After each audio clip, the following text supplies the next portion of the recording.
डोलुओ continent में आते ही मैंने ऐसा कांड कर दिया कि पूरी दुनिया शॉक रह गई। मैंने जबरदस्ती मां श्याओताओ की ईविल फायर के साथ अपनी होली लाइट को फ्यूज कर दिया और रिजल्ट, मेरा होली ड्रैगन मार्शियल सोल पूरी तरह म्यूटेट होकर लगभग गॉड लेवल एटर्नल ब्लेजिंग सन होली ड्रैगन बन गया। सुनने में तो ओपी लगता है, लेकिन प्लॉट ट्विस्ट अभी बाकी है। इस मार्शियल सोल में एक डेंजरस बग था। अल्टीमेट लाइट को स्टेबल रहने के लिए अल्टीमेट फायर चाहिए, वरना मैं धीरे धीरे अपनी सारी इंसानी भावनाएं खोकर एक इमोशनलेस गॉड बन जाता।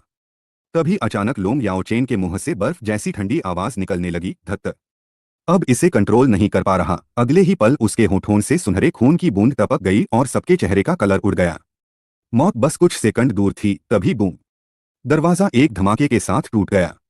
काले चोगे में लिपटा एक रहस्यमयी शख्स ब्लैक ड्रैगन की शैडो के साथ एंट्री मारता है। ये कोई आम इंसान नहीं बल्कि 99 लेवल का लिमिट डुलियो ड्रैगन एम्परर लोंग शाओयाओ था। अपने प्यारे शिष्य को मौत के मुंह में देखकर उसकी आंखें लाल हो गईं और उसने बिना एक सेकंड गवाए अपना अल्टीमेट डार्क डोमेन एक्टिवेट कर दिया। देखते ही देखते पूरा कमरा डार्कनेस से भर गया और लोंग याओचेन के शरीर से निकल रही चमचमाती डिवाइन लाइट को दबाने लगा। ऐसा लग रहा था जैसे लाइट और डार्कनेस की फाइनल बैटल चल रही हो। आखिरकार काफी देर की जबरदस्त टक्कर के बाद डिवाइन लाइट वापस उसके शरीर में कैद हो गई। लोंग याओचेन पसीने से भीग चुका था, जमीन पर घुटनों के बल बैठकर जोर जोर से सांस ले रहा था। उसकी इंसानी भावनाएं तो लौट आईं, लेकिन शरीर पूरी तरह एग्जॉस्ट हो चुका था। तभी उसके गुरु ने गंभीर आवाज में कहा, अब समझ आया, इसे ज्यादा दिन नहीं रोक सकते। फिर उन्होंने ऐसा नाम लिया जिसने पूरी कहानी पलट दी, मां श्याओताओ। उन्होंने बताया कि शिलैक अकादमी की ईविल फायर फीनिक्स वाली मां श्याओताओ ही उसकी मार्शियल सोल को कंप्लीट कर सकती है।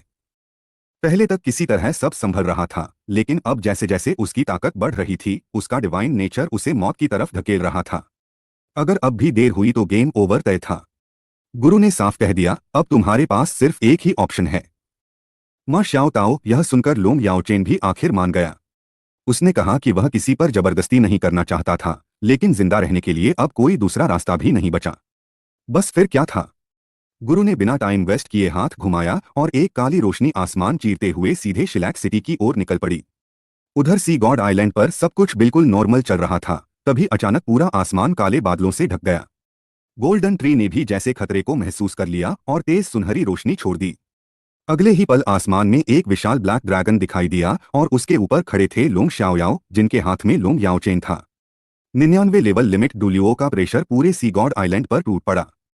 हर इनर कोर्ट स्टूडेंट का दम घुटने लगा, कई लोगों के चेहरे सफेद पड़ गए और तभी आसमान गूंज उठा, मुए बाहर आओ और मेरा सामना करो। बस यही सुनते ही पूरी शिलैक अकादमी में हड़कंप मच गया, क्योंकि अब होने वाली थी ऐसी भिड़ंत जिसे देखकर पूरी दुनिया की सांसें रुकने वाली थीं। लेकिन रुको, असली सरप्राइज तो अभी बाकी है। पूरे सी गॉड आइलैंड पर ऐसा प्रेशर टूट पड़ा कि हवा तक कांपने लगी।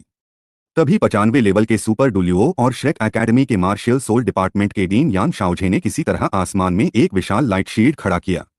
उनका पूरा शरीर कांप रहा था, फिर भी उन्होंने हिम्मत जुटाकर कहा, सीनियर, आखिर आप सी गॉड पवेलियन में जबरदस्ती क्यों घुस आए?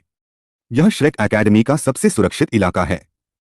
कृपया अपना प्रेशर वापस ले लीजिए, बैठकर बात करते हैं। लेकिन ड्रैगन एम्परर लोंग शाओयाओ का मूड बातचीत का बिल्कुल नहीं था।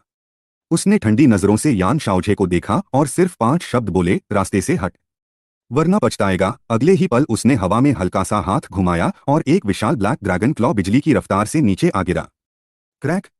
एक सेकंड भी नहीं लगा। सुपर डुलियो की पूरी ताकत से बनी लाइट शील्ड कांच की तरह चूर चूर हो गई। यान शाओझे मुंह से खून उगलते हुए उल्का की तरह सीधे सी गॉड आइलैंड पर जा गिरे। ऐसा क्रैश हुआ कि चारों तरफ धूल का बादल छा गया। यह देखकर लोंग याओचेन भी शॉक हो गया। उसने मन ही मन सोचा, अरे, यह तो गुरुजी के खानदान वाला ही निकला। दादाजी ने तो अपने ही रिश्तेदार को एक थप्पड़ में ऑफलाइन कर दिया। सीन इतना फनी था कि मौत जैसे माहौल में भी हंसी आ जाए। तभी उसने देखा कि उसके गुरु के शरीर से फिर से ब्लैक ऑरा उठने लगी। लगता था अब बाकी एल्डर्स की भी फ्री सर्विस होने वाली है। लोंग याओचेन ने तुरंत उनका कपड़ा खींचकर धीरे से कहा, टीचर, थोड़ा कंट्रोल करिए। अगर आपने डीन को सच में डिलीट कर दिया तो बाद में बहुत बड़ी प्रॉब्लम हो जाएगी। गुरु ने ठंडी आवाज में कहा, अब तू मुझे सिखाएगा। लेकिन फिर भी उन्होंने अपना किलिंग इंटेंट थोड़ा वापस खींच लिया। तभी सी गॉड पवेलियन की गहराइयों से एक बूढ़ी लेकिन बेहद शांत आवाज गूंजी, शाओयाओ, इतने साल बाद भी तुम्हारा गुस्सा बिल्कुल नहीं बदला। उसी पल गोल्डन ट्री से गर्म सुनहरी रोशनी फूटी और पूरे इलाके को ढक लिया। उस रोशनी के बीच धीरे धीरे एक बूढ़ा इंसान सामने आया। यह कोई और नहीं बल्कि ड्रैगन गॉड डुलियो मुएन था। अपने पुराने प्रतिद्वंद्वी को इस हालत में देखकर लोंग शाओयाओ की आंखों में एक पल के लिए पुरानी यादें चमकीं, लेकिन अगले ही पल उनका चेहरा फिर से बर्फ जैसा ठंडा हो गया। उन्होंने बिना घुमाए फिराए कहा, मुएन, आज मैं पुरानी बातें करने नहीं आया, सीधे मुद्दे पर आता हूँ। अपने इनर कोर्ट की लड़की माँ शाओताओ को मेरे हवाले कर दो, फिर यह मामला यहीं खत्म हो जाएगा। इतना सुनते ही गड्ढे से किसी तरह बाहर निकले यान शाओजे की आंखें गुस्से से लाल हो गईं। उन्होंने दहाड़ते हुए कहा, सपने में भी नहीं। माँ शाओताओ मेरी सबसे प्यारी डिसाइपल है और श्रेक एकेडमी का फ्यूचर भी। हम टूट जाएंगे लेकिन उसे कभी नहीं देंगे। लेकिन उनकी बात पूरी भी नहीं हुई थी कि लोंग शाओयाओ ने उनकी तरफ देखना तक जरूरी नहीं समझा।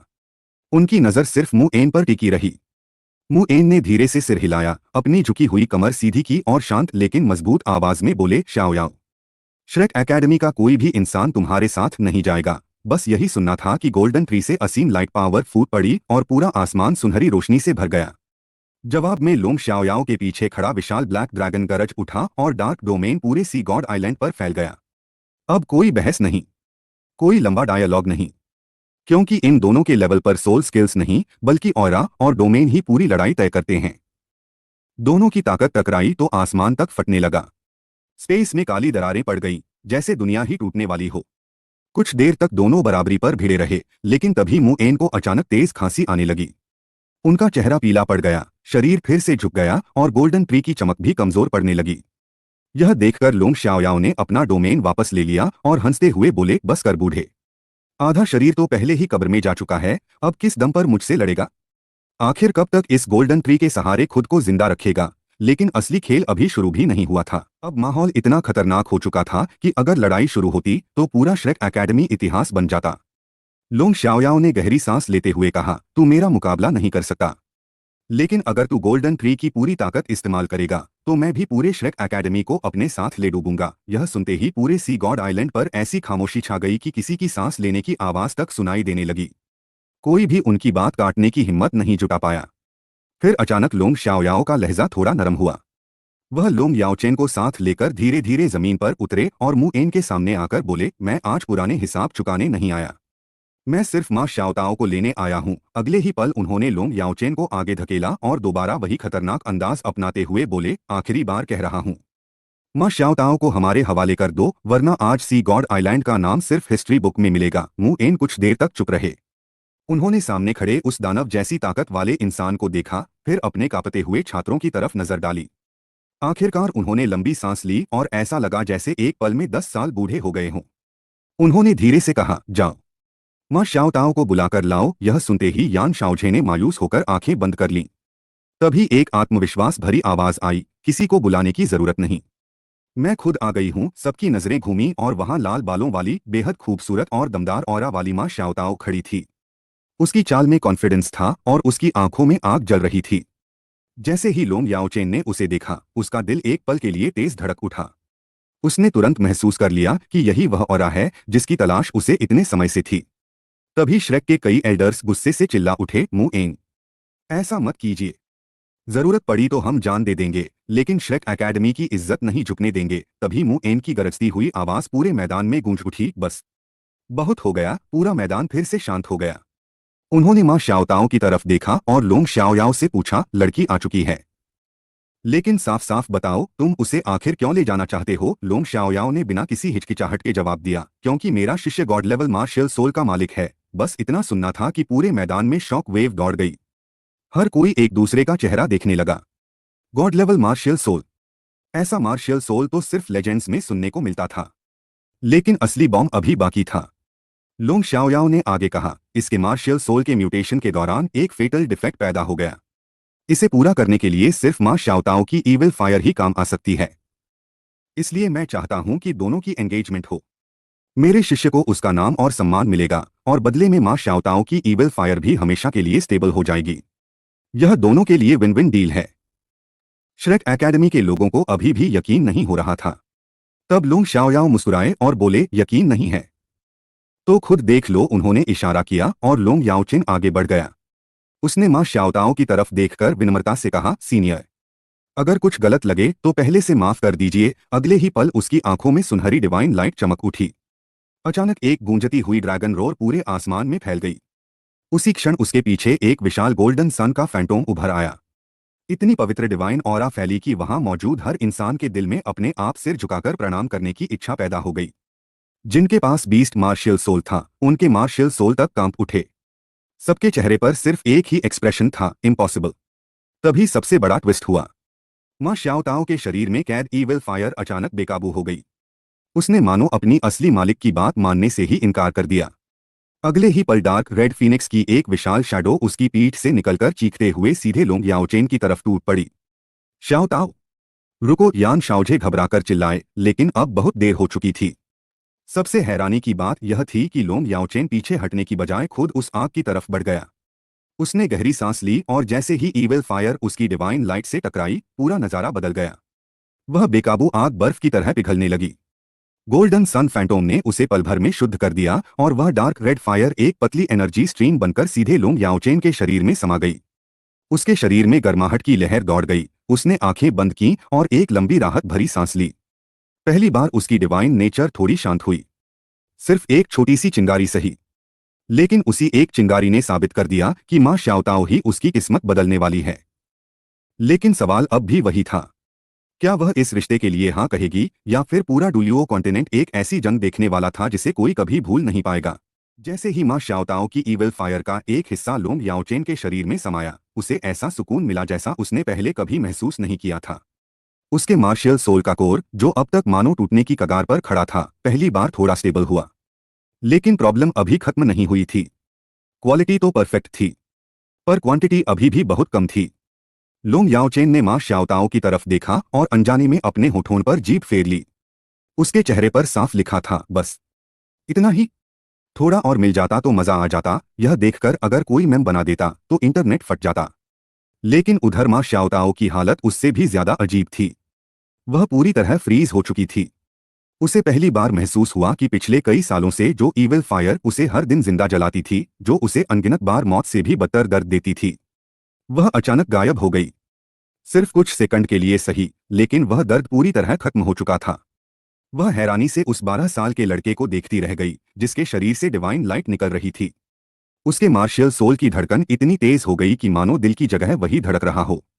उसके मन में सिर्फ एक ही ख्याल घूम रहा था, ये लड़का इंसान है या सचमुच स्वर्ग से उतरा हुआ कोई चमत्कार। उसके मार्शियल सोल की इंस्टिंक्ट बार बार एक ही बात कह रही थी, इसके पास जाओ और इसकी डिवाइन पावर को अपने अंदर समा जाने दो। तभी मु एन की शांत आवाज गूंजी, श्याओताओ, तुम्हारा फैसला क्या है? यह सुनते ही वह जैसे नींद से जागी। उसके गाल हल्के लाल हो गए। उसने गहरी सांस ली और अपने दिल में उठ रहे अजीब एहसासों को दबाने की कोशिश की। लेकिन वह जानती थी कि चाहे एकेडमी के लिए हो या अपनी जान बचाने के लिए, उसके पास मना करने की कोई वजह नहीं थी। उसने एक बार लोंग याओचेन को देखा और मन ही मन मुस्कुरा दी। उम्र तो थोड़ी कम है, लेकिन मानना पड़ेगा, दिखने में तो बिल्कुल परफेक्ट है। फिर उसके मन में एक फनी थॉट आया, असल में इसे मेरी जरूरत है या मुझे इसकी। अगले ही पल उसने बिना झिझक मुस्कुराकर कहा, मैं तैयार हूं। बस इतना सुनते ही पूरे हॉल में बैठे लोग एक दूसरे का चेहरा देखने लगे। किसी ने सोचा भी नहीं था कि मां श्याओताओ इतनी जल्दी हाँ बोल देगी। मु एन के चेहरे पर भी हल्की मुस्कान आ गई। उनके दिमाग में तुरंत कैलकुलेशन शुरू हो गई। अगर दोनों की एंगेजमेंट हो जाती है तो शायद भविष्य में सब कुछ संभल सकता है। उन्होंने गंभीर आवाज में घोषणा की, अगर ऐसा है तो मैं इस विवाह के लिए सहमत हूं। लेकिन उनकी बात पूरी भी नहीं हुई थी कि अचानक पूरा हॉल काले दबाव से भर गया। लोंग शाओयाओ का चेहरा फिर से ठंडा पड़ गया। उनके पीछे विशाल ब्लैक ड्रैगन घूमने लगा और ऐसा लगा जैसे किसी भी पल युद्ध शुरू हो जाएगा। उन्होंने ठंडी आवाज में कहा, इतनी जल्दी खुश मत हो, पहले मेरी बात पूरी सुन लो। एक्सट्रीम डुलियो का ऑरा पूरे हॉल में फैल गया और हवा तक भारी हो गई। मु एन ने बिना घबराए हाथ उठाया और बोले, शांत रहो, मैं तुम्हारे खिलाफ नहीं हूं। फिर उन्होंने धीरे धीरे अपनी असली प्लान सामने रखी। तुम और मैं दोनों जानते हैं कि इनके मार्शियल सोल अभी पूरी तरह कंपैटिबल नहीं हुए हैं। यह बच्चा अभी 12 साल का भी नहीं है। अगर तुम अभी मां श्याओताओ को साथ ले भी गए, तब भी इसकी मार्शियल सोल की असली प्रॉब्लम सॉल्व नहीं होगी। यह सुनकर लोंग शाओयाओ की भौहें सिकुड़ गईं। उनके शरीर में सोल पावर उबलने लगी। साफ दिख रहा था कि अगर अगला जवाब पसंद नहीं आया तो बैटल कंफर्म है। उन्होंने गुस्से में पूछा, तो आखिर कहना क्या चाहते हो? मु एन हल्का मुस्कुराए और बोले, मेरा प्रस्ताव सुनो। लोंग याओचेन को एक्सचेंज स्टूडेंट बनाकर श्रेक एकेडमी में रहने दो। यहाँ उसे पूरे महाद्वीप के सबसे बेहतरीन रिसोर्सेस, टीचर्स और ट्रेनिंग मिलेगी। इससे उसकी ग्रोथ भी होगी और दोनों के मार्शियल सोल भी धीरे धीरे पूरी तरह सिंक्रोनाइज हो जाएंगे। यह सुनते ही हॉल में बैठे सभी एल्डर्स की आंखें चमक उठीं। अब उन्हें मू एन की मास्टर प्लान समझ आ गई थी। एक ही चाल में गॉड लेवल मार्शियल सोल वाला जीनियस भी श्रेक से जुड़ जाएगा। ड्रैगन एम्परर लुंग शाओयाओ भी अप्रत्यक्ष रूप से एकेडमी का सपोर्ट बन जाएगा और मां शाओताओ भी सुरक्षित रहेगी। क्या चाल चली थी। लेकिन इस पूरे हॉल में अगर कोई सबसे ज्यादा अनहैप्पी था तो वह खुद लुंग याओचेन था। पिछले जन्म की यादें उसे श्रेक एकेडमी पर बिल्कुल भरोसा नहीं करने दे रही थीं। उसका ओरिजिनल प्लान तो मार्शियल सोल की प्रॉब्लम ठीक होते ही सन मून रॉयल एकेडमी जाने का था। लेकिन उसे यह भी अच्छी तरह पता था कि सन मून एम्पायर और होली स्पिरिट कल्ट के बीच बहुत गहरे रिश्ते हैं, जहां हर कदम पर नए खतरे उसका इंतजार कर रहे थे। अब सवाल सिर्फ इतना था, क्या वह मजबूरी में श्रेक एकेडमी में रहेगा या फिर एक ऐसा फैसला करेगा जो पूरे डुलियो कॉन्टिनेंट का भविष्य बदल देगा। आखिरकार काफी सोच विचार के बाद लुंग शाओयाओ को भी मानना पड़ा कि अभी के लिए श्रेक एकेडमी ही सबसे सेफ ऑप्शन है। अगर लुंग याओचेन को सन मून एम्पायर भेजा जाता तो उसका भविष्य खतरे में पड़ सकता था। उन्होंने जोर से अपने शिष्य के कंधे पर हाथ रखा। इतना जोर कि बेचारा लुंग याओचेन अंदर तक हिल गया। फिर बड़ी इमोशनल एक्टिंग करते हुए बोले, बेटा अब तुम बड़े हो गए हो। तुम्हारा बूढ़ा गुरु अब तुम्हें और नहीं पाल सकता। इसलिए यहीं श्रेक एकेडमी में आराम से रहो, मार्शियल सोल को स्टेबल करो और एकेडमी के जितने रिसोर्सेस हैं सब इस्तेमाल कर डालो। जरूरत पड़े तो पूरा सी गॉड पवेलियन भी कंगाल कर देना। यह सुनकर लुंग याओचेन के मन में सिर्फ एक ही बात आई, वाह गुरुजी, क्या एक्टिंग है। असल में आपको तो बस मुझे यहाँ छोड़कर अपनी पुरानी मोहब्बत ये शिशुई के पास जाना है। लेकिन वह कुछ बोल भी नहीं सकता था। उसने मजबूरी में सिर हिलाकर फैसला मान लिया। तभी लुंग शाओयाओ का चेहरा फिर से खतरनाक हो गया। उनके पीछे ब्लैक ड्रैगन का विशाल फैंटोम उभर आया और पूरा आसमान डार्कनेस से भर गया। उन्होंने श्रेक एकेडमी के सभी एल्डर्स की तरफ देखकर ऐसी वार्निंग दी कि सबकी सांसें अटक गईं। आज से मेरा शिष्य तुम्हारी जिम्मेदारी है। अगर इसके एक बाल को भी नुकसान पहुंचा तो मैं लौटकर पूरे श्रेक एकेडमी का नामो निशान मिटा दूंगा। इतना कहकर उन्होंने आसमान की तरफ छलांग लगाई और ब्लैक लाइट की एक चमक के साथ पल भर में गायब हो गए। उनके जाते ही पूरे माहौल का प्रेशर अचानक हल्का हो गया। मू एन ने राहत की सांस ली, फिर मुस्कुराकर लुंग याओचेन से कहा, अब से श्रेक एकेडमी ही तुम्हारा घर है। लेकिन लुंग याओचेन की नजर कहीं और ही अटकी हुई थी। सामने खड़ी मां शाओताओ उसे लगातार देख रही थी। दोनों की नजरें मिलीं और माहौल थोड़ा ऑकवर्ड हो गया। तभी लुंग याओचेन ने अचानक सबको शॉक देते हुए कहा, मुझे रहने के लिए ऐसी जगह चाहिए जो मां शाओताओ के बिल्कुल पास हो। मार्शियल सोल की कल्टीवेशन क्लोज डिस्टेंस से ही सबसे अच्छी होगी। यह सुनते ही अभी अभी संभले यान शाओझे की हालत फिर खराब हो गई। बेचारे की आंखों के आगे अंधेरा छा गया और वह धड़ाम से फिर बेहोश होकर गिर पड़े। पूरा हॉल एक सेकंड के लिए साइलेंट हो गया, फिर हर कोई उन्हें देखने लगा। कुछ दिन बाद इन्नर कोर्ट हॉस्टल की सुबह हल्की धूप कमरे में फैल रही थी। लुंग याओचेन ने धीरे धीरे आंखें खोली। उसके बगल में मां शाओताओ आराम से सो रही थी। पिछले कुछ दिनों से दोनों साथ में कल्टीवेशन कर रहे थे। मां शाओताओ की ईविल फायर लगातार लुंग याओचेन के अंदर मौजूद एक्स्ट्रा डिवाइन पावर को बैलेंस कर रही थी। इसका फायदा दोनों को मिल रहा था। लुंग याओचेन की सोल पावर तेजी से बढ़ रही थी और उसकी सबसे बड़ी प्रॉब्लम भी धीरे धीरे खत्म हो रही थी। वहीं मां शाओताओ को भी पहली बार बिना ईविल फायर के दर्द के चैन की नींद मिल रही थी। अब तो उसे लुंग याओचेन की मौजूदगी की आदत ही पड़ गई थी। थोड़ी देर बाद उसने आंखें खोलीं और पूछा, क्या तुम सच में आउटर एकेडमी जाना चाहते हो। लुंग याओचेन ने मुस्कुराते हुए उसका गाल हल्के से दबा दिया। मां शाओताओ का चेहरा तुरंत टमाटर की तरह लाल हो गया। मजेदार बात यह थी कि जिसे पूरे श्रेक एकेडमी में फीमेल टायरनोसोरस कहा जाता था, जिसके पास कोई लड़का 5 सेकंड भी खड़ा नहीं रह सकता था, वही आज चुपचाप इस छोटे से लड़के की शरारतें सह रही थी। उसने बस धीरे से हाथ उठाया और फिर शर्माकर वापस नीचे कर लिया।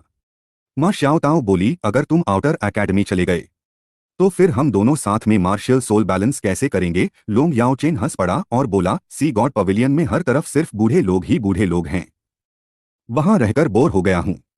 मैं आउटर एकेडमी में जाकर पूरे कॉन्टिनेंट से आए टैलेंटेड जीनियसेस से लड़ना चाहता हूं। फिर उसने अचानक कहा, चलो स्टार 2 फॉरेस्ट चलते हैं। शायद वहां कोई रेयर अपॉर्चुनिटी मिल जाए। लेकिन मां शाओताओ ने कुछ और ही समझ लिया। उसने सोचा कि यह ट्रेजर हंट नहीं बल्कि डेट का इनविटेशन है। उसके चेहरे पर प्यारी सी मुस्कान आ गई। उसने शर्माते हुए अपनी उंगली लुंग याओचेन की उंगली से फंसा दी और दोनों साथ में स्टार 2 फॉरेस्ट की ओर निकल पड़े। जंगल के आउटर एरिया में पहुंचने के बाद मां शाओताओ पूरे रास्ते यही सोचती रही कि शायद अब कोई रोमांटिक मोमेंट आएगा। लेकिन लोंग याओचेन तो पूरे टाइम सीरियस मोड में था। वह लगातार अपनी स्पिरिचुअल पावर फैलाकर आसपास की हर एनर्जी को स्कैन कर रहा था। बेचारे रोमांस का तो नामो निशान ही नहीं था। मां शाओताओ मन ही मन बोली, अरे भाई, मैं यहाँ डेट समझकर आई थी और ये तो जीपीएस बनकर जंगल स्कैन कर रहा है। तभी अचानक पूरा जंगल कांप उठा। आसमान से एक एंशिएंट ऑरा नीचे उतरी। ऐसा दबाव कि सोल एम्परर लेवल की मां शाओताओ तक के पैरों तले जमीन खिसक गई। उसने बिना एक पल गवाए evil fire phoenix martial soul activate कर लिया और लोंग याओचेन के सामने ढाल बनकर खड़ी हो गई। लेकिन लोंग याओचेन की आंखों में सुनहरी डिवाइन लाइट चमक उठी। उसके 3 पर्पल सोल रिंग्स एक साथ घूमने लगे और पीछे एटर्नल ब्लेजिंग सन होली ड्रैगन का विशाल फैंटोम प्रकट हो गया। ऐसा लग रहा था जैसे दूसरा सूरज धरती पर उतर आया हो। होली लाइट और फायर पावर का विस्फोट पूरे जंगल में फैल गया। फिर गूंजी एक ऐसी ड्रैगन रोर जिसे सुनकर पूरे स्टार दो फॉरेस्ट के शक्तिशाली सोल बीस्ट्स तक कांप उठे। लेकिन यह भयानक ऑरा आखिर किसका था? और अब सामने आने वाला मॉन्स्टर कौन था? यही जानकर आपकी रूह तक कांप जाएगी। अगले ही पल लोंग याओचेन ने अपनी पूरी ताकत रिलीज कर दी। उसकी सोल पावर फुल पावर पर पहुंच गई और पूरे जंगल के पेड़ जड़ों समेत कांपने लगे। उसे पता था कि ऐसा करने से डिवाइन पावर का भयानक बैकलैश झेलना पड़ेगा, लेकिन सामने जो अपॉर्चुनिटी खड़ी थी उसे वह किसी भी कीमत पर नहीं छोड़ना चाहता था। पीछे खड़ी मां शाओताओ उसकी बढ़ती हुई ऑरा देखकर पूरी तरह दंग रह गई। कुछ मिनट पहले तक जो लड़का उसे सिर्फ क्यूट लग रहा था, अब वही किसी असली गॉड की तरह दिखाई दे रहा था। उसके मन की सारी नाराजगी पल भर में गायब हो गई। तभी अचानक आसमान फटने लगा। स्पेस चटक गया और एक रहस्यमयी ग्रे लाइट दूसरी दुनिया से उतरती हुई दिखाई दी। उसके साथ एक बूढ़ी लेकिन बेहद शक्तिशाली आवाज गूंजी, मेरे हाथों में सूरज और चांद हैं। इस दुनिया में मेरे जैसा कोई नहीं। यह कोई साधारण आत्मा नहीं थी, बल्कि लेजेंडरी नेक्रोमांसर इलेक्स की बची हुई सोल थी। लोंग याओचेन ने बिना एक पल गवाए अपनी होली लाइट पूरी तरह खोल दी। उसकी नसों में सोल पावर बाढ़ की तरह दौड़ने लगी। 100 मीटर तक पूरा जंगल डिवाइन लाइट से चमक उठा। उसे पता था कि इस ग्रे लाइट को अपने शरीर में लेने के बाद कई दिनों तक बिस्तर पकड़ना पड़ सकता है, लेकिन उसने फिर भी पीछे हटने से इनकार कर दिया। उसी समय जंगल के दूसरे कोने में एक और बड़ी घटना हो रही थी। एक छोटा लड़का बेहोश पड़ा था, हो युहाओ। उसके सामने ड्रीम आइसवॉर्म तियानमिन एक चमकती हुई लाइट बॉल बनकर उसके शरीर में समा गया और उसकी किस्मत भी हमेशा के लिए बदल गई। लेकिन इधर सारी ग्रे लाइट बिना किसी रुकावट के सीधे लोंग याओचेन के शरीर में समा गई। यह देखकर मां शाओताओ घबरा गई।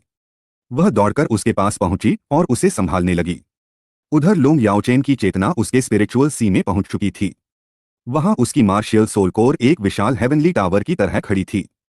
अब तक मां शाओताओ की ईविल फायर किसी तरह उस टावर को बैलेंस कर रही थी, लेकिन इलेक्स की प्योर लाइट के आते ही पूरा बैलेंस बिगड़ गया। गोल्डन डिवाइन पावर बेकाबू होकर फैलने लगी। उसकी इंसानी चेतना धीरे धीरे मिटने लगी और कानों में सिर्फ एक ही आवाज गूंज रही थी, सूर्य की महिमा का गुणगान करो। ऐसा लग रहा था कि वह हमेशा के लिए इमोशनलेस गॉड बनने वाला है। बाहर उसका शरीर भी बुरी तरह कांप रहा था। कभी डिवाइन ऑरा आसमान छूती तो कभी अचानक कमजोर पड़ जाती। तभी स्पिरिचुअल सी के अंदर ग्रे डेथ एनर्जी का सागर फूट पड़ा। इलेक्स की डेथ पावर ने पूरी हेवनली टावर को चारों तरफ से घेर लिया और गोल्डन डिवाइन पावर को धीरे धीरे कॉम्प्रेस करना शुरू कर दिया। लाइफ और डेथ, होली लाइट और डेथ एनर्जी, दोनों सुप्रीम पावर्स आमने सामने टकरा गईं। पूरा स्पिरिचुअल सी हिलने लगा। बाहर कभी होली ड्रैगन का गोल्डन फैंटोम चमकता तो अगले ही पल ग्रे डेथ ऑरा उसे ढक लेती। ऐसा लग रहा था जैसे दो गॉड्स उसके शरीर के अंदर युद्ध लड़ रहे हों। काफी देर तक चली इस जबरदस्त टक्कर के बाद आखिरकार हेवनली टावर पूरी तरह स्टेबल हो गई। चारों शक्तियां एक दूसरे को बैलेंस करने लगीं और वर्षों से चली आ रही मार्शियल सोल की सबसे बड़ी प्रॉब्लम हमेशा के लिए खत्म हो गई। अब जाकर असली सच्चाई सामने आई। पहले लोंग शाओयाओ ने सोचा था कि सिर्फ अल्टीमेट फायर से यह बीमारी ठीक हो जाएगी। बाद में उन्हें लगा कि अल्टीमेट डार्कनेस ही इसका इलाज है। लेकिन अब पता चला कि मां शाओताओ की ईविल फायर सिर्फ सपोर्ट थी। असली मिसिंग पीस तो इलेक्स की डेथ पावर थी। यही वह आखिरी की थी जिसने पूरे मार्शियल सोल को कंप्लीट कर दिया। कुछ देर बाद लोंग याओचेन जोर से खांसते हुए होश में आया। उसका पूरा शरीर ठंडे पसीने से भीगा हुआ था, लेकिन इस बार उसके चेहरे पर पहली बार सच्ची राहत दिखाई दे रही थी। उसने अचानक मां शाओताओ को अपनी तरफ खींच लिया। दोनों के चेहरे इतने पास आ गए कि उनकी सांसें एक दूसरे से टकराने लगीं। लोंग याओचेन मुस्कुराकर बोला, लगता है अब मैं सच में ठीक हो गया हूं। यह सुनते ही मां शाओताओ का चेहरा टमाटर की तरह लाल हो गया। दूसरी तरफ लोंग याओचेन ने आसमान की तरफ देखकर जोर से ड्रैगन रोर की। 12 साल से जिसने उसे कैद कर रखा था, वह मार्शियल सोल की बीमारी आखिरकार खत्म हो चुकी थी। उसकी होली ड्रैगन पावर अब बिना किसी रोकटोक के चारों तरफ फैलने लगी। लेकिन उसे क्या पता था कि उसकी यह डिवाइन एनर्जी सीधे गॉड रियल्म तक पहुंच चुकी है। सी गॉड तांग सान ध्यान में बैठे थे। अचानक उन्होंने आंखें खोल दी। उन्हें एक बिल्कुल नई होली ऑरा महसूस हुई। वह तुरंत डिवाइन सेंस छोड़कर सोर्स का पता लगाने वाले ही थे कि तभी पूरे गॉड रियल्म पर एक और भी ज्यादा भयानक प्रेशर उतर आया। यह किसी और का नहीं, बल्कि डिस्ट्रक्शन गॉड का था। और यहीं से शुरू होने वाली थी ऐसी लड़ाई जिसका असर सिर्फ डुलियो कॉन्टिनेंट ही नहीं बल्कि पूरे गॉड रियल्म पर पड़ने वाला था। गॉड रियल्म में हालात अचानक पलट गए। जैसे ही तांग सान ने डुलियो कॉन्टिनेंट की जांच करने के लिए अपनी डिवाइन सेंस नीचे भेजनी चाहिए, उसी वक्त डिस्ट्रक्शन गॉड गुस्से से आग बबूला हो गया। उसने ठंडी आवाज में कहा, बिना अनुमति नीचे की दुनिया में दखल देना गॉड रियल्म के नियमों के खिलाफ है। अगले ही पल फैसला सुना दिया गया। सी गॉड तांग सान को 3 दिनों के लिए सीधे कॉन्फाइनमेंट में भेज दिया गया। लेकिन तांग सान भी आखिर तांग सान था। उसने मन ही मन सोचा, मुझे कैद करके कोई नहीं रोक सकता। इसलिए उसने चुपके से अपनी सीक्रेट डिवाइन टेक्निक एक्टिवेट कर दी और जेल के अंदर बैठकर ही डुलियो स्टार की निगरानी शुरू कर दी। उधर डिस्ट्रक्शन गॉड ने यह महसूस करते ही मुस्कुराकर अपनी लॉ ऑफ डिस्ट्रक्शन रिलीज कर दी। पल भर में पूरे डुलियो कॉन्टिनेंट के ऊपर ब्लैक कर्टेन फैल गया। अब कोई भी डिवाइन सेंस ऊपर से नीचे नहीं पहुंच सकती थी। जेल के अंदर बैठा तांग सान बार बार अपनी डिवाइन सेंस उस बैरियर से टकराता रहा, लेकिन हर बार उसे जोरदार झटका लगा। वह गुस्से से दहाड़ उठा। दूसरी तरफ डिस्ट्रक्शन गॉड आराम से लाइफ गॉडेस के साथ लाइफ ट्री की सबसे ऊंची शाखा पर बैठा यह पूरा सीन एंजॉय कर रहा था। इधर श्रेक एकेडमी के सी गॉड पवेलियन में यान शाओजे मु एन को एकेडमी की सारी रिपोर्ट्स दे रहे थे। सबसे पहले बात हुई लोंग याओचेन और मा शाओताओ की एंगेजमेंट की। मु एन ने बिना किसी हिचकिचाहट के कहा, यह एंगेजमेंट कभी कैंसल नहीं होगी। लोंग याओचेन ही मा शाओताओ की ईविल फायर का असली इलाज है। यह श्रेक एकेडमी की सबसे बड़ी अपॉर्चुनिटी है। फिर यान शाओजे ने बताया कि लोंग याओचेन आउटर एकेडमी में पढ़ना चाहता है। थोड़ा सोचने के बाद मु एन ने फैसला किया, उसे फर्स्ट ईयर क्लास 1 में भेज दो। वहां उसे सबसे बेस्ट ट्रेनिंग मिलेगी और दूसरे जीनियसेस से मुकाबला करके वह और भी स्ट्रांग बनेगा। लेकिन तभी हॉल का दरवाजा जोर से खुला। सॉन्ग एल्डर घबराई हुई अंदर आईं। उनका चेहरा पूरी तरह सफेद पड़ चुका था। उन्होंने कांपती आवाज में कहा, बहुत बड़ी डिजास्टर हो गई। एल्डर एक्सयूएन बच्चों को स्टार 2 फॉरेस्ट में सोल रिंग दिलाने ले गए थे। वहां उन पर एक लाख साल पुराने सोल बीस्ट ने हमला कर दिया। 12 एलीट स्टूडेंट्स में से 8 वहीं मारे गए। बाकी बुरी तरह घायल हैं। जंग लेक्शुअन ने सबको बचाने के लिए जबरदस्ती एक भयानक सोल रिंग झेल लिया, लेकिन अब उसकी जान खतरे में है। यह सुनते ही पूरे हॉल में सन्नाटा छा गया। मु एन की हालत भी बिगड़ गई। सॉन्ग एल्डर ने तुरंत अपनी सोल पावर देकर उन्हें संभाला। थोड़ी देर बाद मु एन ने खुद को शांत किया और आदेश दिया, अभी के अभी एल्डर एक्सयूएन को वापस बुलाओ। उधर स्टार 2 फॉरेस्ट से लौटते हुए लोंग याओचेन और मा शाओताओ आराम से सी गॉड लेक के किनारे चल रहे थे। दोनों हंसते बोलते वापस एकेडमी आ रहे थे। रास्ते में मा शाओताओ ने मजाक उड़ाया, अरे छोटे, अभी तो तुम्हारी हाइट भी पूरी नहीं हुई। लोंग याओचेन भी कहाँ चुप रहने वाला था। उसने शरारत में हल्के से उसके पीछे थपकी मारी और हंसते हुए भाग गया। अरे तुम! मा शाओताओ का चेहरा लाल हो गया। उसने तुरंत सोल पावर एक्टिवेट की और लाल बिजली की तरह उसके पीछे दौड़ी। कुछ ही सेकंड में उसने लोंग याओचेन को पकड़ लिया और एक जोरदार किक मारकर उसे हवा में उछाल दिया। दोनों हंसते खेलते एकेडमी पहुंचे, लेकिन वहां का माहौल देखकर उनकी मुस्कान गायब हो गई। सी गॉड पवेलियन के बीचों बीच एल्डर एक्सयूएन खड़े थे। उनके कपड़े फटे हुए थे, चेहरा शर्म से झुका हुआ था और उन्होंने अपने सभी पदों से इस्तीफा दे दिया था। 98वें लेवल सुपर डुलियो जैसा महान व्यक्ति आज पूरी तरह टूट चुका था। यान शाओजे उन्हें बार बार रोक रहे थे। आपके बिना एकेडमी कैसे चलेगी? तभी गंभीर रूप से घायल झंग लेक्शुन पट्टियों में लिपटी हुई लड़खड़ाते कदमों से अंदर आई। उसने दर्द की परवाह किए बिना एल्डर एक्सयूएन के सामने घुटने टेक दिए और रोते हुए उनसे एकेडमी न छोड़ने की विनती करने लगी। यह सीन देखकर हॉल में मौजूद कई लोगों की आंखें नम हो गईं। आखिरकार एल्डर एक्सयूएन ने भी अपना इस्तीफा वापस ले लिया। पूरे हॉल में राहत की सांस ली गई। लेकिन ठीक उसी समय दरवाजा खुला। लोंग याओचेन और मा शाओताओ अंदर आए। सबको लगा कि वह भी एल्डर एक्सयूएन को सांत्वना देगा, मगर अगले ही पल ताली ताली ताली, पूरे हॉल में उसकी तालियों की आवाज गूंज उठी। सभी लोग हैरान रह गए। फिर लोंग याओचेन ने ऐसी बात कही कि पूरा सी गॉड पवेलियन हिल गया। उसने ठंडी आवाज में कहा, वाह, क्या न्याय है। 8 इनर कोर्ट जीनियसेस मर गए और उनकी कीमत सिर्फ कुछ आंसू।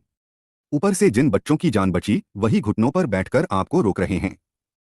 अगर यही लीडरशिप है तो एल्डर एक्सयूएन को सीधे होली स्पिरिट कल्ट का ग्रैंड एल्डर बना देना चाहिए। उसके हर शब्द तीर की तरह एल्डर एक्सयूएन के दिल में चुभ रहे थे। पूरा हॉल शॉक में जम गया। अगले ही पल एल्डर एक्सयूएन का गुस्सा फट पड़ा।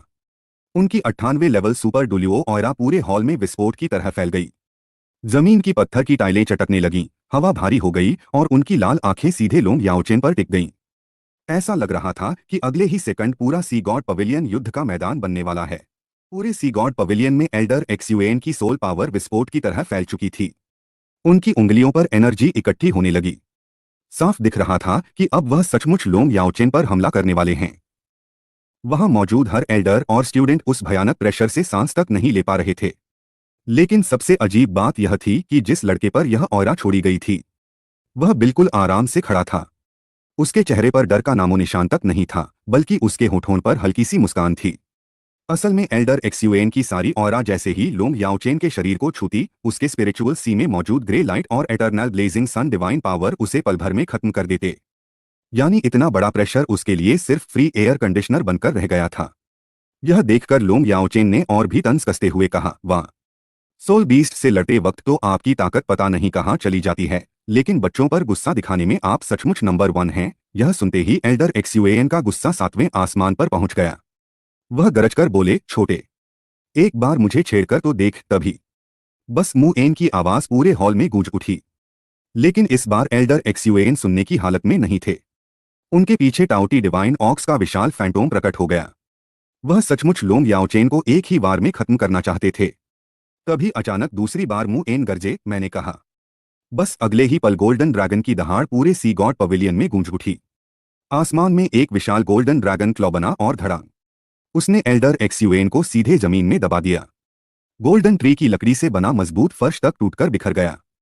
पूरा हॉल शॉक में जम गया। सबके मन में एक ही बात चल रही थी, इस लड़के की जुबान तो किसी गॉड लेवल वेपन से भी ज्यादा डेंजरस है। लोंग याओचेन ऊपर खड़ा एल्डर एक्सयूएन को देख रहा था। उसके चेहरे की मुस्कान और गहरी हो गई। वह बोला, आज अगर मुझे कुछ हो जाता तो श्रेक एकेडमी के हर इंसान को ड्रैगन एम्परर के सामने घुटनों पर बैठकर मेरी जान की भीख मांगनी पड़ती। इसलिए गुस्सा करने से पहले थोड़ा दिमाग भी इस्तेमाल कर लिया कीजिए। तभी मां शाओताओ तुरंत आगे आई और बोली, टीचर, शांत हो जाइए। एल्डर एक्सयूएन को पूरी सच्चाई नहीं पता है। दूसरी तरफ बाकी एल्डर्स भी एल्डर एक्सयूएन को समझाने लगे, आप एक सुपर डुलियो हैं। एक बच्चे से लड़ना आपको शोभा नहीं देता। एल्डर एक्सयूएन जमीन पर दबेदबे हैरान रह गए। उन्होंने सोचा था कि सब लोग उन्हें मनाएंगे, लेकिन यहाँ तो पूरा हॉल उस 12 साल के लड़के को शांत करने में लगा था। उनके दिमाग में सिर्फ एक ही सवाल घूम रहा था, आखिर मैं एल्डर हूँ या यह बच्चा? उधर मां शाओताओ और गंभीर रूप से घायल झंग लेक्शुअन दोनों लोंग याओचेन को ऐसे देख रही थीं जैसे कोई एलियन सामने खड़ा हो। झंग लेक्शुअन के मन में बार बार यही सवाल उठ रहा था, ये आखिर है कौन? एल्डर एक्सयूएन को इस तरह डांटने के बाद भी उल्टा सब उसी को मना रहे हैं। लेकिन अगले ही पल झंग लेक्शुअन की हालत फिर बिगड़ गई। 8 साथियों की मौत, अपनी गंभीर चोट और पूरे दिन का मानसिक तनाव, सब एक साथ टूट पड़ा। उसकी आंखों के आगे अंधेरा छा गया और वह पीछे गिरने लगी। लकीली एल्डर जुआंग ने तुरंत उसे संभाल लिया। जांच करने के बाद उन्होंने राहत की सांस ली और बोले, घबराइए मत, पुरानी चोट फिर से खुल गई है। मुएन ने थकी हुई आवाज में कहा, उसे तुरंत आराम के लिए ले जाइए। झंग लेक्शुअन को बाहर ले जाया गया। अब हॉल में फिर सन्नाटा छा गया। मुएन ने दोनों हाथों से अपना माथा दबाया। ऐसा लग रहा था जैसे एक ही दिन में उनकी उम्र कई साल बढ़ गई हो। फिर उन्होंने एल्डर एक्सयूएन की तरफ देखा और बेहद निराश आवाज में बोले, तुम 100 साल से ज्यादा जी चुके हो। एक्सट्रीम डुलियो बनने से बस एक कदम दूर हो। फिर भी इतना अस्थिर व्यवहार। आज तुमने मुझे बहुत निराश किया है। इसके बाद उन्होंने अंतिम फैसला सुनाया, आज से तुम्हारे सभी पद खत्म। फिलहाल सॉन्ग एल्डर तुम्हारी सारी जिम्मेदारियां संभालेंगी और तुम अभी इसी वक्त अपने कमरे में जाकर बंद रहोगे। मेरी अनुमति के बिना सी गॉड पवेलियन से एक कदम भी बाहर नहीं निकलोगे। पूरा हॉल खामोश हो गया। एल्डर एक्सयूएन धीरे धीरे उठे। इस बार उन्होंने कोई बहाना नहीं बनाया। उन्हें भी एहसास हो चुका था कि स्टार 2 फॉरेस्ट की त्रासदी और अभी की हरकत दोनों ने उन्हें पूरी तरह शर्मिंदा कर दिया है। उन्होंने अपने कपड़ों की धूल झाड़ी, सिर झुकाया और बिना कुछ बोले ऊपर अपने कमरे की तरफ चले गए। उनके जाते ही मुएन ने राहत की लंबी सांस ली। फिर बाकी एल्डर्स की तरफ देखकर बोले, अब आप सब भी जाइए, मुझे थोड़ी देर अकेला रहने दीजिए। कुछ ही मिनटों में पूरा सी गॉड पवेलियन खाली हो गया। विशाल हॉल में अब सिर्फ दो लोग बचे थे, एक तरफ झूले पर बैठे थके हुए मुएन और दूसरी तरफ खड़ा लोंग याओचेन, जिसके चेहरे पर अब भी वही कंफ्यूज्ड एक्सप्रेशन था। उसे लग रहा था कि वह लड़ाई लड़ने आया था, लेकिन पता ही नहीं चला कि पूरा मामला इतनी जल्दी कैसे खत्म हो गया। मगर उसे बिल्कुल अंदाजा नहीं था कि मुएन अब उससे ऐसी बात करने वाले हैं जो उसकी पूरी जिंदगी की दिशा बदल देगी। सी गॉड पवेलियन में अब सिर्फ दो लोग बचे थे, एक तरफ सदियों का अनुभव रखने वाले मुएन और दूसरी तरफ 12 साल का लोंग याओचेन। लेकिन रुकिए, इस शांत माहौल के पीछे एक ऐसा माइंड गेम शुरू होने वाला था जिसे देखकर बड़े बड़े मास्टर भी शॉक हो जाते। लोंग याओचेन मन ही मन पूरी अलर्ट मोड में था। आखिर उसके सामने बैठा इंसान कोई मामूली बूढ़ा नहीं, बल्कि श्रेक एकेडमी का सबसे चालाक ओल्ड फॉक्स था, जिसकी बराबरी उसके अपने गुरु भी करते थे। फिर भी पिछले जन्म की यादों के हिसाब से श्रेक में अगर कोई सचमुच समझदार इंसान था तो वह मुएन ही थे। इसलिए लोंग याओचेन उनके लिए मन में थोड़ा रिस्पेक्ट अभी भी रखता था। तभी मुएन की बूढ़ी लेकिन भारी आवाज पूरे हॉल में गूंज उठी, तो बताओ, दुनिया की नंबर 1 एकेडमी को इस हालत में देखकर निराश हुए या नहीं? लोंग याओचेन हल्का सा मुस्कुराया और मन में बोला, अरे बाबा, अभी तो आपने कुछ देखा ही कहा है। ड्रैगन किंग एरा में तो कुछ लोगों ने श्रेक एकेडमी को लिटरली आसमान में उड़ा दिया था। हाँ भाई, सचमुच स्काई वर्जन बना दिया था। यह सोचकर उसके चेहरे पर हंसी आ गई। उसने शांत होकर जवाब दिया, निराश नहीं। जब तक आप और मेरे गुरु जैसे एक्सट्रीम डुलियो मौजूद हैं, तब तक श्रेक अभी भी कॉन्टिनेंट की नंबर 1 एकेडमी है। यह सुनकर मुएन ने लंबी सांस ली और धीरे से बोले, बेटा, कभी कभी नंबर 1 होना ब्लेसिंग नहीं, बहुत बड़ा बर्डन भी होता है। फिर उन्होंने ऐसा राज खोल दिया कि लोंग याओचेन भी कुछ सेकंड के लिए चुप रह गया। तुम्हारा मार्शियल सोल इतना खास है कि तुम्हारा गुरु चाहकर भी तुम्हें होली स्पिरिट कल्ट नहीं भेज पाया। लोंग याओचेन के दिमाग में तुरंत वार्निंग बेल बज गई। ये बुजुर्ग आखिर कहना क्या चाहते हैं? लेकिन मुएन बिना रुके आगे बोले, आज तुमने जो बातें कहीं वो गलत नहीं थीं, मगर श्रेक अब उस मोड़ पर पहुंच चुकी है जहां से वापस लौटना आसान नहीं है। लोंग याओचेन के मन में आया, भाई, अगर इतनी प्रॉब्लम है तो मुझे क्यों सुना रहे हो? जाकर टैंग सैन से कंप्लेंट करो। तभी मुएन ने अचानक टॉपिक बदल दिया, तुम आउटर कोर्ट जाना चाहते थे ना? मैंने तुम्हें झूयी की क्लास में डाल दिया है। इतना सुनते ही लोंग याओचेन के चेहरे का रंग उड़ गया। क्या? वही साइको टीचर? मैं वहां टैलेंट देखने जा रहा हूं या डेली ड्रामा देखने? वह कुछ बोलने ही वाला था कि मुएन ने हाथ उठाकर रोक दिया और मुस्कुराते हुए बोले, तुम यही कहना चाहते थे ना कि वह जिद्दी है, अपनी पावर का गलत इस्तेमाल करती है और छोटी छोटी बात पर स्टूडेंट्स को निकाल देती है? लोंग याओचेन हैरान रह गया। इन्हें सब पता है? मुएन का चेहरा अचानक गंभीर हो गया। पता है, सब पता है, लेकिन मैं हर चीज में दखल नहीं देता। श्रेक का खाना खाकर उसी की नींद खोदने वाले लोग एक नहीं, सैकड़ों हैं। आज जूयी को हटा दूं तो कल वैंग ही आ जाएगा, फिर झंगी। प्रॉब्लम लोगों की नहीं, सिस्टम की है। उनकी आवाज धीरे धीरे ठंडी और खतरनाक होती गई। 10,000 साल पुरानी श्रेक एकेडमी सिर्फ कुछ लोगों को हटाने से नहीं बदलती। एक पल के लिए ऐसा लगा जैसे उनका पुराना ड्रैगन गॉड डुलियो वाला ऑरा फिर लौट आया हो। लेकिन अगले ही पल उन्होंने मुस्कुराकर कहा, फिर भी तुम्हारे आने से इस रुके हुए तालाब में पहली बार हलचल हुई है। तुम जैसे कैटफिश की जरूरत थी जो पूरे सिस्टम को हिला दे। अब लोंग याओचेन को सब समझ आ चुका था। ओह, तो बूढ़े बाबा मुझे खुद श्रेक में केओस फैलाने देना चाहते हैं? मुएन हंसते हुए बोले, सच कहूं, मुझे बस किसी से बातें करनी थीं। बहुत दिनों से अकेला था। लोंग याओचेन भी हल्का सा मुस्कुराया। वाह, इतनी लंबी फिलॉसफी सिर्फ टाइम पास के लिए? इतना कहकर वह सी गॉड पवेलियन से बाहर निकल गया। पीछे बैठे मुएन उसकी जाती हुई पीठ को देखते रहे। उनकी आंखों में हल्की सुनहरी चमक उभर आई। उन्होंने मन ही मन कहा, मैं अब अपने पीक पर नहीं हूं, लेकिन कोई और है। जाओ, जितना हंगामा मचा सकते हो मचाओ। श्रेक की नींद हिला दो। अगर हो सके तो इसका पूरा आसमान ही फाड़ डालो। Scene change. अगली सुबह इनर कोर्ट डॉर्मेट्री में सूरज की किरणें कमरे में फैल चुकी थीं। लोंग याओचेन ने जिंदगी में शायद पहली बार बिना ट्रेनिंग के लेट मॉर्निंग तक आराम से नींद ली। उसने अंगड़ाई लेते हुए सोचा, यार, श्रेक में प्रॉब्लम्स लाख हों, लेकिन कंफर्ट लेवल तो 5 स्टार होटल वाला है। तभी दरवाजा खुला और अंदर आई लाल बालों वाली खूबसूरत मां श्याओताओ। उसके हाथ में सफेद स्कूल यूनिफॉर्म और एक डॉर्म की थी। उसने शरारती मुस्कान के साथ कहा, मुझे पहले से पता था कि तुम अभी तक सो रहे हो। देखो, तुम्हारी यूनिफॉर्म भी ले आई और हॉस्टल की भी। अब बताओ, मुझे थैंक्स कैसे बोलोगे? फिर उसने आंखें छोटी करके हंसते हुए कहा, वैसे कल रात किसी ने मुझे इतनी जोर से पकड़ रखा था कि मेरी जान ही निकल जाती। लोंग याओचेन ने बिना शर्माए यूनिफॉर्म उठाई की जेब में रखी और बिल्कुल सीरियस फेस बनाकर बोला, उसे कॉम्पेंसेशन समझ लो। इतना कहकर वह बिना पीछे देखे कमरे से बाहर निकल गया। माँ श्याओताओ कुछ सेकंड तक उसे देखती रही, फिर मुंह फुलाकर बोली, अरे वाह, इतना बड़ा हीरो, और थैंक यू तक नहीं बोला। ये लड़का सच में इम्पॉसिबल है, लेकिन उसके होठों पर आई हल्की मुस्कान बता रही थी कि कहानी अब और भी मजेदार होने वाली है। माँ श्याओताओ का डोरमेट्री छोड़ते हुए लोंग याओचेन ने मन ही मन लंबी सांस ली। यार, जवानी भी बड़ी अजीब चीज है। इतनी खूबसूरत लड़की सामने हो, लेकिन टच भी नहीं कर सकते। ये तो हंगर गेम्स का रियल वर्जन हो गया। कुछ दिन तक एक ही कमरे में रहने के बाद उसकी हालत ऐसी हो चुकी थी कि उसने फैसला कर लिया, बस अब आउटर कोर्ट जाकर थोड़ा माइंड रीसेट करना ही पड़ेगा। धड़ाम, दरवाजा बंद हुआ। अंदर खड़ी मां श्याओताओ होंठ फुलाकर बड़बड़ाई, हम कितना बेदिल लड़का है, एक थैंक यू तक नहीं बोला। Scene shift. कुछ देर बाद Long Yaochen outer court dormitory के सामने खड़ा था। उसने दरवाजे पर लिखा नंबर देखा, रूम 108। यही है। उसने चाबी घुमाई। चर्रर। जैसे ही दरवाजा खुला, ऐसा लगा मानो कई सालों से किसी ने उसे खोला ही न हो। सीधा धूल और सीलन की स्मेल उसके मुंह पर अटैक कर गई। खां खां, वह लगातार खांसने लगा। अंदर का नजारा देखकर तो उसका दिमाग ही घूम गया। दो सख्त लकड़ी के बेड, एक टूटी फूटी टेबल, एक जंग लगा आयरन कबर्ड, और बस भाई, ये हॉस्टल है या आर्कियोलॉजिकल म्यूजियम? उसने तुरंत खिड़की खोली। ताजी हवा अंदर आई तो थोड़ी राहत मिली। तभी पीछे से एक आवाज आई, ओह माय गॉड, ये जगह इंसानों के रहने लायक भी है। लोंग याओचेन ने पीछे मुड़कर देखा। सामने एक बेहद गोरा, गुलाबी नीले बालों वाला खूबसूरत लड़का खड़ा था। उसकी शक्ल इतनी सुंदर थी कि पहली नजर में कोई भी कंफ्यूज हो जाए।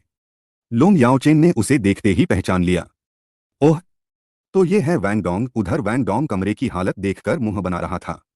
अगर पहले पता होता कि श्रेक का हॉस्टल ऐसा है, तो मैं कभी एडमिशन ही नहीं लेता। फिर उसने अकड़ते हुए कहा, सुनो, अगर तुम मेरे रूममेट हो तो कुछ रूल्स होंगे। पहला, रूम में बिना कपड़ों के घूमना बिल्कुल नहीं। दूसरा, रूम की सफाई। लेकिन जैसे ही धूल हटकर लोंग याओचेन का चेहरा साफ दिखाई दिया, वैंग डोंग की आवाज धीरे धीरे बंद हो गई। उसकी आंखें बड़ी होती चली गईं। दिमाग में सिर्फ एक ही थॉट घूम रहा था, ये कैसे पॉसिबल है? ये लड़का मुझसे भी ज्यादा हैंडसम कैसे हो सकता है? अब उसके सारे रूल्स हवा हो चुके थे। उधर लोंग याओचेन कंफ्यूज होकर सोचने लगा, ये अचानक रेड टोमेटो क्यों बन गया? वैंग डोंग हकलाते हुए बोला, तुम सच में मेरे रूममेट हो? लोंग याओचेन ने बिल्कुल कैजुअल अंदाज में जवाब दिया, और नहीं तो क्या। अच्छा आए हो, चलो पहले पूरा कमरा साफ कर दो। इतना कहकर वह एक साफ जगह ढूंढकर आराम से बैठ गया और लेग्स क्रॉस करके बॉस की तरह इंतजार करने लगा। वैंग डोंग की आंखें फटी रह गईं। क्या मैं सफाई करूं? उसके अंदर का रॉयल एटीट्यूड तुरंत जाग गया। उसने हाथ बांधकर गर्दन ऊंची की और बोला, मैं तुम्हारी बात क्यों मानूं? लोंग याओचेन धीरे धीरे उसके सामने आया। हाइट एडवांटेज का पूरा फायदा उठाते हुए नीचे झुककर मुस्कुराया और बोला, सिंपल लॉजिक, क्योंकि मैं तुमसे स्ट्रांग हूं, इसलिए तुम मेरी बात मानोगे। यह सुनते ही वैंग डोंग हंस पड़ा। वाह, इतनी ओवर कॉन्फिडेंस। चलो फिर नीचे चलते हैं, फाइट हो जाए। जो जीतेगा वही बॉस। लोंग याओचेन के चेहरे पर हल्की मुस्कान आ गई। इंटरेस्टिंग, छोटे बच्चों को छेड़ने में भी अलग ही मजा आता है। लेकिन अगले ही पल उसने कुछ ऐसा किया जिसकी किसी ने उम्मीद नहीं की थी। उसने अपनी डिवाइन पावर की बस एक बेहद छोटी सी गोल्डन ऑरा बाहर निकाली। वह हल्की सी सुनहरी चमक उसकी आंखों में तैरने लगी। वैंग डोंग ने जैसे ही उस गोल्डन लाइट को देखा, उसकी पूरी दुनिया बदल गई। टूटा फूटा कमरा, गंदी दीवारें, सब कुछ गायब होने लगा। उसकी नजरों में अब सिर्फ एक ही शख्स बचा था, लोंग याओचेन।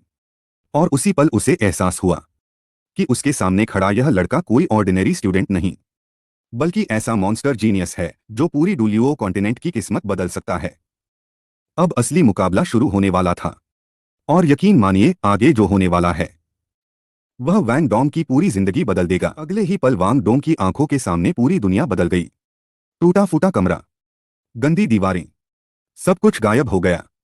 उनकी जगह एक विशाल सुनहरा सूरज धीरे धीरे आसमान में उगने लगा। ऐसा लग रहा था मानो पूरी दुनिया उसी एटर्नल सन की रोशनी में डूब गई हो। सबसे हैरान करने वाली बात यह थी कि वांग डोंग के शरीर की सोल पावर अब उसकी अपनी नहीं रही।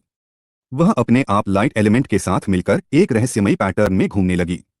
उसकी गुलाबी नीली आंखें पल भर में चमकते हुए गोल्डन कलर में बदल गईं। उसे न अपना नाम याद रहा, न जगह, न दुनिया, बस चारों तरफ एंडलेस गोल्डन लाइट ही गोल्डन लाइट थी। तभी लोंग याओचेन की आवाज गूंजी। वह आवाज अब इंसान जैसी नहीं बल्कि किसी डिवाइन बीइंग की तरह सुनाई दे रही थी। मेरे साथ बोलो। पूरा वातावरण कांप उठा। रेस द सन। जैसे ही यह डिवाइन वॉइस वांग डोंग के दिमाग में पहुंची, उसके शरीर ने अपने आप रिएक्शन देना शुरू कर दिया। नीली रोशनी उसके शरीर से फूट पड़ी और उसकी पीठ पर बेहद खूबसूरत गॉडेस बटरफ्लाई मार्शियल सोल प्रकट हो गई। उसके पंख इतने शानदार थे कि मानो किसी स्वर्गीय कलाकृति को देखकर इंसान सांस लेना भूल जाए।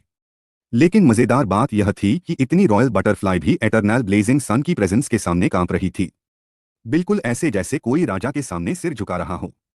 वांग डोंग बेहोशी जैसी हालत में बुदबुदाया, प्रेस। लेकिन तभी प्लॉट ट्विस्ट। उसके माथे पर अचानक एक समुद्री नीली रोशनी चमकी। अगले ही पल एक ट्राइडेंट का सिंबल दिखाई दिया और पल भर में गायब भी हो गया।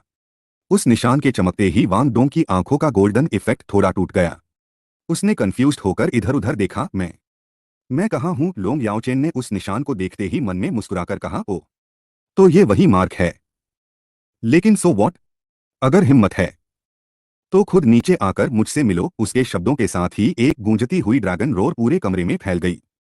एक लाल सुनहरा डिवाइन ड्रैगन उसके चारों ओर घूमने लगा और फिर उसके सिर के पीछे जाकर एक गोल्डन ड्रैगन हेलो में बदल गया। उसी समय उसके पैरों के नीचे पहला सोल रिंग चमक उठा। First soul skill, light of destiny. सुनहरी रोशनी का एक विशाल पिलर छत को जैसे इग्नोर करते हुए सीधे ऊपर से नीचे उतरा और लोंग याओचेन तथा वांग डोंग दोनों को अपने अंदर समेट लिया।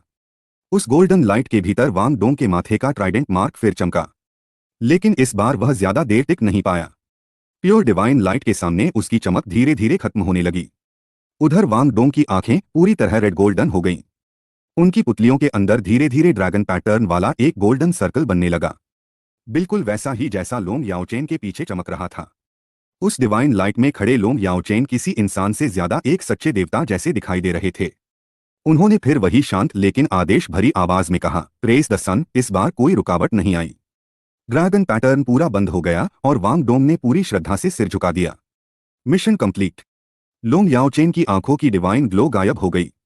उसने बिल्कुल कैजुअल अंदाज में दीवार के कोने में पड़े झाड़ू की तरफ इशारा किया और बोला, गुड बॉय। अब पूरा कमरा साफ करो। एक भी डस्ट पार्टिकल बचना नहीं चाहिए। और सबसे फनी पार्ट, अभी कुछ मिनट पहले जो वांग डोंग बॉस बनने चला था, वही अब बिना एक शब्द बोले चुपचाप झाड़ू उठाकर पूरे कमरे की सफाई करने लगा। सच में कैरेक्टर डेवलपमेंट तो रॉकेट स्पीड से हो गया। लोंग याओचेन आराम से उसे काम करते हुए देखता रहा और मन ही मन बोला, वैसे ये कोई ब्लैक मैजिक नहीं है, इसे मैं सन मार्क कहता हूं। उसने सोचा, ये एबिलिटी मैंने बहुत समय से यूज नहीं की थी। जब मेरी डिविनिटी कंट्रोल में थी तभी कुछ बार टेस्ट किया था। अभी तक पूरी तरह समझ नहीं पाया हूं, लेकिन इतना जरूर पता है कि लाइट एट्रीब्यूट वाले सोल मास्टर्स पर इसका इफेक्ट सबसे ज्यादा पड़ता है। हाँ, हर बार इसे दोबारा एक्टिवेट करना पड़ता है और सामने वाले की ताकत मुझसे ज्यादा नहीं होनी चाहिए, इसलिए ओवरपावर्ड तो नहीं है, लेकिन अपनी एज ग्रुप के खिलाफ ये सीधा डायमेंशन डिफरेंस जैसा एडवांटेज देता है। उसने एक बार फिर झाड़ू लगाते हुए वांग डोंग की तरफ देखा और मुस्कुराकर बोला, तुम आराम से क्लीनिंग करते रहो, मैं तब तक कैंटीन जाकर कुछ खा आता हूँ। आखिर हीरो भी खाली पेट दुनिया नहीं बचाते। उधर रूम नंबर 108 में एक समय का अक्रू यंग मास्टर वांग डोंग पूरे मन से झाड़ू लगा रहा था। और इधर असली बॉस लोंग याओचेन दोनों हाथ जेब में डालकर ऐसे बाहर निकला जैसे अभी अभी किसी बड़ी मिशन को कंप्लीट करके आया हो। सीढ़ियां उतरते ही उसकी नजर पेड़ की छाव में आराम से धूप सेंक रहे मुंह एन पर पड़ी। बूढ़े गुरु ने आंखें तक नहीं खोली, लेकिन मुस्कुराते हुए बोले, तुम्हारी लाइट एट्रीब्यूट सच में बहुत अलग है। लोंग याओचेन मन ही मन हंस पड़ा, अलग तो होगी ही, नहीं तो मेरे गुरु मुझे होली स्पिरिट कल्ट जाने से रोकने के लिए इतनी मेहनत क्यों करते। लेकिन बाहर से उसने बिल्कुल इनोसेंट स्माइल दी, जैसे उसे कुछ पता ही न हो। जी, बस इतना कहकर वह बिना कुछ समझाए आगे बढ़ गया। मु एन ने भी उसे रोका नहीं। दोनों जानते थे, कुछ राज जितने कम बोले जाएं, उतने ही खतरनाक होते हैं। लेकिन दोस्तों, असली तूफान अभी दूसरी जगह उठ रहा था। सीन चेंज, सीधे गॉड रियल्म। एक ऐसा कमरा जहां अंधेरे के अलावा कुछ भी नहीं था। दरवाजे बंद, बाहर कई गॉड किंग्स की डिवाइन सी और अंदर कैद थे। 3 दिन की डिवाइन पनिशमेंट उनके लिए कोई बड़ी बात नहीं थी। आखिर करोड़ों साल जीने वाले गॉड के लिए 3 दिन बस 3 मिनट जैसे थे। वह आराम से ध्यान लगाए बैठे थे। अचानक उनके होठों पर हल्की मुस्कान आई। डिस्ट्रक्शन गॉड, तुम्हें लगता है मुझे यहाँ बंद करके मेरी 10,000 साल पुरानी प्लानिंग रोक लोगे? वह मन ही मन हंसे। अब तक XIOQI आराम से श्रेक एकेडमी पहुंच चुकी होगी। सब कुछ प्लान के मुताबिक चल रहा होगा। लेकिन तभी धड़ाम, उनके डिवाइन सोल में एक जबरदस्त झटका लगा। टैंग सैन की आंखें पल भर में खुल गईं। उनके चेहरे का सारा कॉन्फिडेंस गायब हो गया। रुको, ये क्या? दूसरी दुनिया से डॉलुओ कॉन्टिनेंट में आते ही मैंने ऐसा कांड कर दिया कि पूरी दुनिया शॉक रह गई। मैंने जबरदस्ती